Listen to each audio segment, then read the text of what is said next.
బంగారం, బ్యాంకులు, ఇతర ప్రైవేటు సంస్థల్లో ఉన్న విడిపించి కొనబడును. కొమ్మూరి గోల్డ్, ఆంధ్ర మరియు తెలంగాణ. హాయ్ హలో నమస్తే, నేను మీ కట్టా కార్తీక్.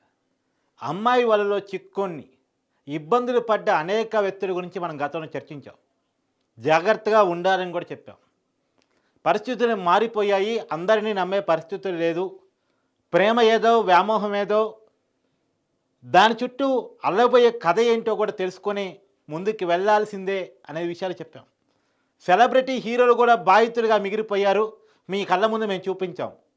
రాయ్ తరుణ్ కావచ్చు, ఈ మధ్య జానీ మాస్టర్ కావచ్చు, ఇలా అనేక మంది చూసాం. ఇప్పుడు కొత్తగా ఒక ఎస్ఐ ఆత్మహత్య వెనకాల ఒక అమ్మాయి వలపు ఉంది అనేటువంటి విషయం వస్తుంది. ములుగు జిల్లా తెలంగాణలో ఉంటుంది. వాజేడు మండలానికి సంబంధించినటువంటి ఎస్ఐ ఒక రిసార్ట్లో ఆత్మహత్య చేసుకున్నాడు. ఆ ఆత్మహత్య అప్పుడు అక్కడ ఒక అమ్మాయి ఉంది ఆ గదిలోనే.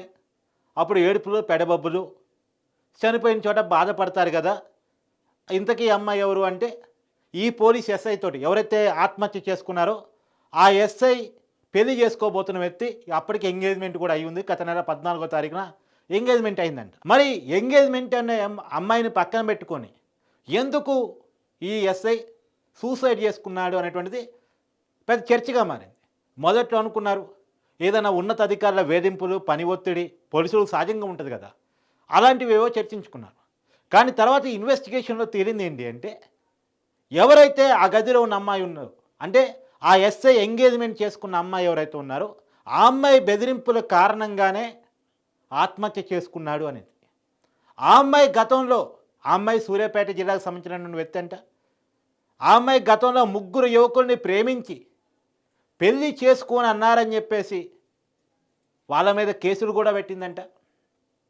అంటే గతంలో 3 యువకుల మీద సూర్యాపేటలో నన్ను పెళ్లి చేసుకుని అన్నారు ప్రేమించి అని చెప్పేసి కేసు, ఒకే రకమైన కేసుని 3 మీద పెట్టింది.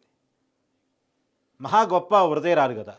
ఒకే కేసుని, అమ్మాయి ఒకటే, 3తో ప్రేమలో ఉంది, 3 పెళ్లి చేసుకోమని అన్నారంట. 3 మీద కేసు పెట్టిందంట. ఒకరి తర్వాత ఒకళ్ళు, ఒకరి తర్వాత ఒకళ్ళు. ఇప్పుడు ఈ కానిస్టేబుల్ని కూడా అలానే అరెస్ట్ చేస్తుందంట. మరి లొంగిపోయేటప్పుడైనా ఉండాలి కదా, ఎవరు ఏంటో చెక్ చేసుకోవాలి కదా.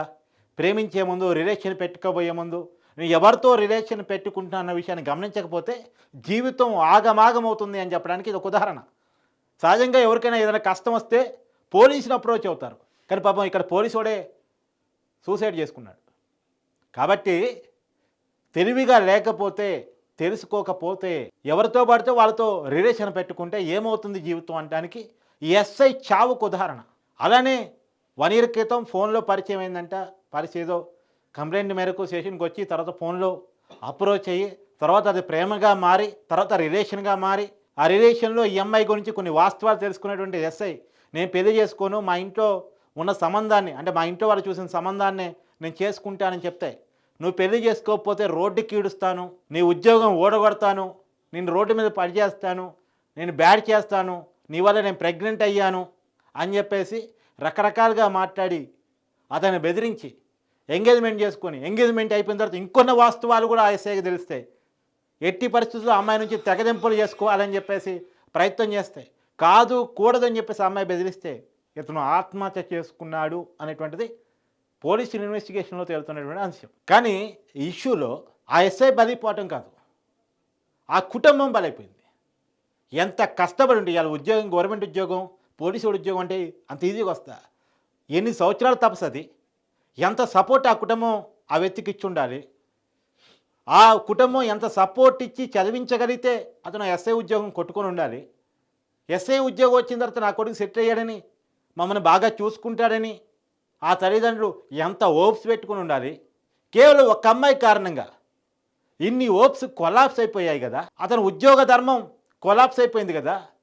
అతను పోలీస్గా పెళ్లి కాని వయసులోనే ఎస్ఐగా ఉన్నాడంటే అతను రేపు ప్రమోషన్లో సిఐ అవుతాడు, డిఎస్పీ అవుతాడు.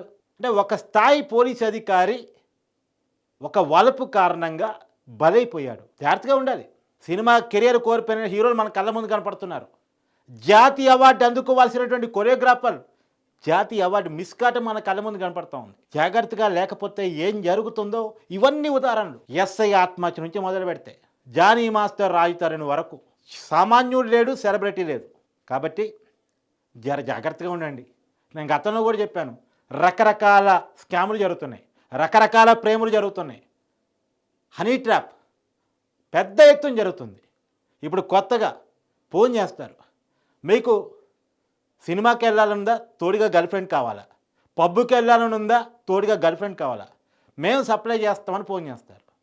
ఏముంది 2-3 గంటలు సప్లై చేస్తారు, కొంత పేమెంట్ వాళ్ళు ఇస్తే సరిపోతుందని ఎవరైనా కమిట్ అయ్యారనుకోండి, వాళ్ళు కవ్విస్తారు, మెప్పిస్తారు, మీతో రొమాన్స్ చేస్తారు, మీని తప్పుదో పట్టిస్తారు, తర్వాత మీ మీదే కేసులు పెడతారు.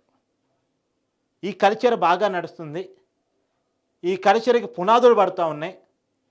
దారి తప్పుతున్నటువంటి కొంతమంది, అందరూ కాదు, మళ్ళీ చెప్తున్నా, అందరూ కాదు, దారి తప్పిన కొంతమంది, ఎలా అయితే దారి తప్పిన మగవాళ్ళంటో ఎలా ఉంటారో, ఆడవాళ్ళని వేధించేవాళ్ళు, ఇబ్బందులు పెట్టేవాళ్ళు, మోసం చేసేవాళ్ళు, వాడుకొని వదిలేసేవాళ్ళు, ప్రేమ పేరుతో వంచేవాళ్ళు, పెళ్లి చేసుకొని గృహహింసకు పాల్పడే వాళ్ళు ఎలా ఉంటారో, అమ్మాయిలు కూడా కొంతమంది ప్రేమ పేరుతో మోసం చేయటం, ఆడవాళ్లకున్న చట్టాలను దుర్వినియోగం చేయటం, ఇవన్నీ చేస్తూ ఉన్నారు.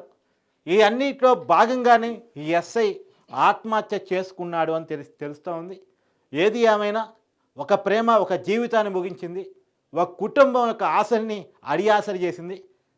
జర జాగ్రత్తగా ఉండండి.